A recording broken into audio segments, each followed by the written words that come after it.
Live from our 7 Tasmania studios, your nightly news with Louise Huber begins now. Good evening. First tonight, a teenager has died after an incident involving a quad bike in Tasmania's northwest. Family members joined frantic efforts to find the 16-year-old, with the search lasting throughout the night.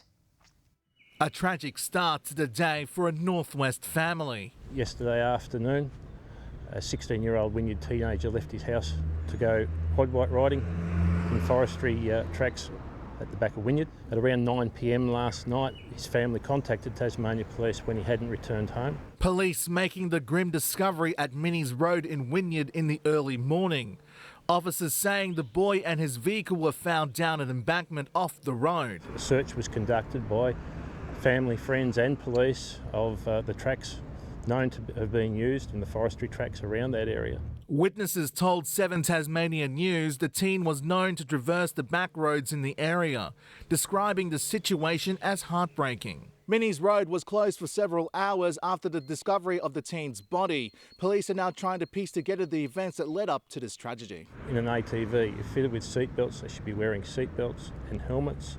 Be aware of the limitations of their vehicle and drive according to what they know the capacity of themselves and their vehicle is. Police also pleading with drivers to take care on the roads with the 4th fatal crash in just 2 weeks. Mark Zita, 7 Tasmania News. Labor has used question time to grill the government on a proposed new model for collecting the fire levy. And a leading health union has threatened the government with industrial action over the loss of car parks for paramedics. A heavy burden for paramedics. Cam Johnson's duty bag has all his vital equipment for the job, but it's not a light carry. Weighs 17 kilos, and that's without lunch. So it's a heavy bag. Cam and other paramedics could previously park their cars next to the service's Melville Street headquarters. However, their union says they were told 3 weeks ago they would have to find somewhere else. The extra commute and concerns about safety have them considering industrial action. The Minister has stood still and has not cared about the safety of ambulance workers and has not ensured that parking continue. Ambulance Tasmania says space is still available on its property, with priority given to those working at night. The Health Minister telling Parliament a change in leasing is to blame. Resulted following a site not owned by Ambulance Tasmania being leased to another entity. The government also facing heat over proposed changes to the fire levy system.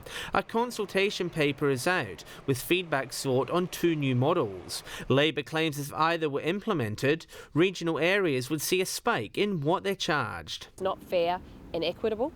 It will have a significant impact on households who are already dealing with cost of living pressures. The Premier says he welcomes feedback, telling Parliament finding a sustainable model is critical. Our goal is to develop a financial model that is more equitable, simple and, of course, sustainable. An unlikely ally backing him, with the Greens welcoming a discussion. There has to be reform in this area. The existing levy process doesn't work. Also taking a swipe at Labor's stance on allowing a project of state significance assessment of the Macquarie Point Stadium. After months and months of taking advantage of the concern of Tasmanians, Labor are walking away. One way for Tasmanians to finally get their say is for the Independent Planning Authority to have a look at this project. John Hunt, 7 Tasmania News. State Parliament is once again debating a vote of no confidence in the Premier. Labor finally launching the motion this afternoon, accusing the government of being consumed by infighting and chaos. Opposition leader Rebecca White even calling on the Deputy Premier to make a play for the top job. Michael Ferguson needs to stand up and challenge the Premier. We need some strong leadership. I think that he's the only one at the present moment that could step up and take on that role.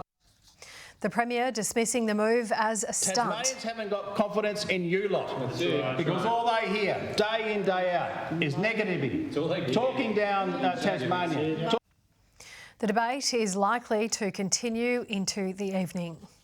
Businesses have been left water damaged in Devonport's CBD. Police and TasWater were called to the corner of Best and Rook Streets around 5 o'clock this morning. Detectives suspect a person had entered the complex and caused the damage.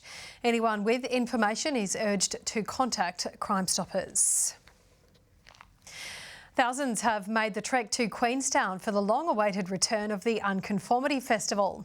Artists, curators and performers all ready to present a wild few days of installations and performances representing the region's rich history. Packed out with food, music and a taste for the arts. I just wanted to be here and sort of absorb it all really, because this is our first visit to the Unconformity. Following a cancelled 2021 event, the Unconformity Festival has returned for the first time in 5 years with gusto. Intentionally, 80% of the program is free to access. Accessibility was a really big feature of this year's festival. We know that times are tough for people out there. It's been a long time coming for many, with an art trail, live music and even an orchestra on kayaks. Artists finally getting the chance to show off their creations. Like Andrew, who's recreated the mining siren, which used to be heard right through the valley. Someone further downtown heard it and they got goosebumps from it. So it was like, it's a surprisingly emotive thing for a lot of people. Other performers hoping their contributions symbolise the town's rich history. Thinking about burial and what's already underground, mining and these ideas of destruction and regeneration. So it's sort of like encompasses a lot of those themes. The event already proving a major drawcard to the Queenstown tourism industry, organisers welcoming art lovers from across the globe. Accommodations booked out, there's spillover accommodation from Queenstown to Strawn, and we're seeing the impact be West Coast wide for the entire region. I'm looking forward to Alien Dust. That looks really cool. I love that artist, I've always followed their work, and just sort of walking around and discovering things. Unconformity runs until Sunday afternoon. And our reporter Ruby Cairns is amongst all the action on Crib Road. Ruby, how's it looking? Lou, we've seen people arriving all day, and as you can see behind me, Crib Road is certainly starting to get a bit busier now. We're expecting thousands over the next few days, with some major art installations dotted across town, while live music, food and other attractions are certainly drawing crowds during the evening. Earthshine, a 7-metre diameter moon, will light up in just a few hours' time, while the festivities will finish up with the Unconformity Cup to be played on Sunday afternoon at Queenstown's iconic gravel oval. Lou, it sure is shaping up to be a great weekend. I'm sure it is. It looks like lots of fun. Thanks for that, Ruby Cairns.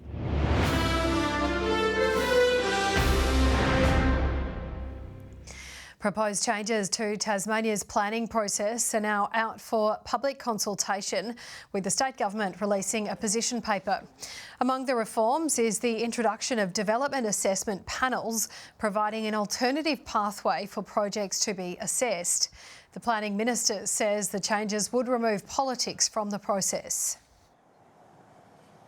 Projects that have been beset and stalled by political processes can actually just get their fair day and get their assessments and decisions made. Consultation will be open for 6 weeks. Labor, however, says the changes are tinkering at the edges, calling the system broken. State Labor will introduce a private members' bill with its own amendments on political donation reform legislation. The opposition says there's no sense of urgency from the government on passing the laws in a timely manner. It will mean we have no state-based disclosure laws at all, which will continue the problems that we've seen present at previous elections. Labor plans to introduce its bill at the earliest possible opportunity. Tasmania's Migrant Resource Centre has used Seniors Week to honour our older generations from multicultural backgrounds. More than 150 people poured into the Hellenic Hall for a special lunch jam-packed with global cuisine and activities. The seniors showcasing their talents on stage and proving age is but a number.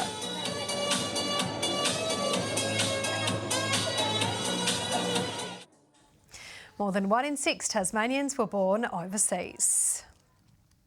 It's time to get out your samba costumes and feathers for the premiere of the Encore Theatre's company's production of The Boy from Oz in Launceston. The Tony Award-winning musical tells the story of Australian entertainer Peter Allen from humble beginnings to international stardom. When my baby smiles at me, I go to Rio de Janeiro. The show will run from tomorrow night until November 4th at the Princess Theatre.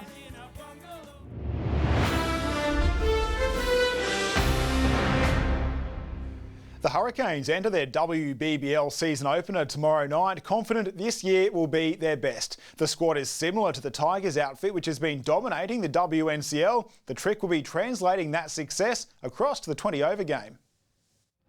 Stretching the legs after the drive from Hobart to Launceston this afternoon. A final chance for some team building and to check out the field at UTAS Stadium.